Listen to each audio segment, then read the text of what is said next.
Câu chân đau sôi chia tê mà đi dâu đi kịp kịp tê Hãy đồng nà này xóa đi nói đi đau sôi quay bộ tê Đi đau khổ quy thế lâu tê câu chân đi lâu chia đi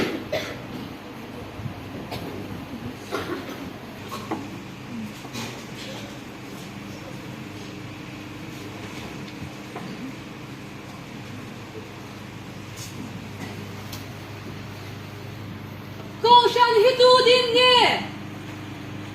Ý xóa quy sao Hê lùng quy chú mà nhang các câu chân hông có em cho bà mơ Mỹ thì có quân công khai thì doan chú doan ngắm là bóng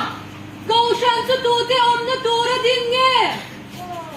Christian không không ông đã tù ra tin năng gì đó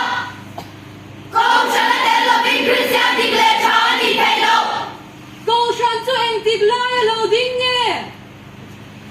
Ý xóa Christian hồ lên đủ Pentecost à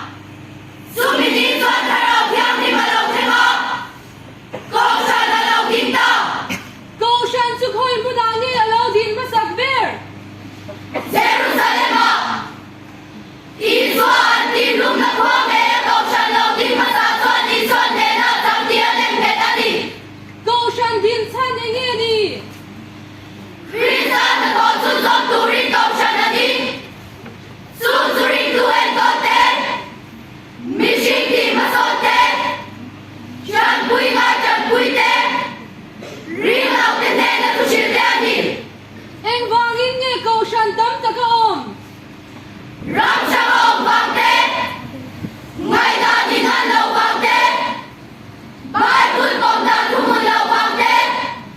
Xoay tu đi đủ vang tên câu chân tâm ta ôm Anh tin nghe câu chân dit kan siya thayang Câu chân đi xuân đi xuân Christian đi ta vang ở sân tâm na xoay hoa đó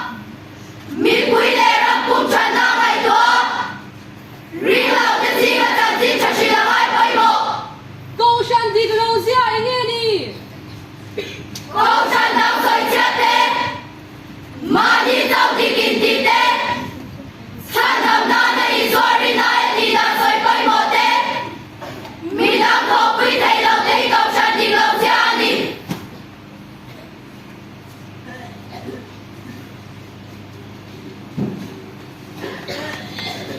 Ay, Christian na to hi. Christian labu. Number sambude asal na. Nama kamu pui sambil na.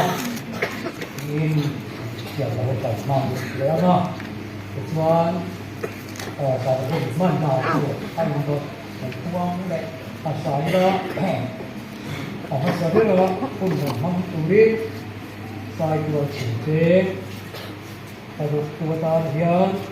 Saitual behel Kalau kerak hian Saitual belai Việc tuan hay là tàu hian Pun memang khởi lah Saitual Chhim Kita lihat kita lên Tổng số lên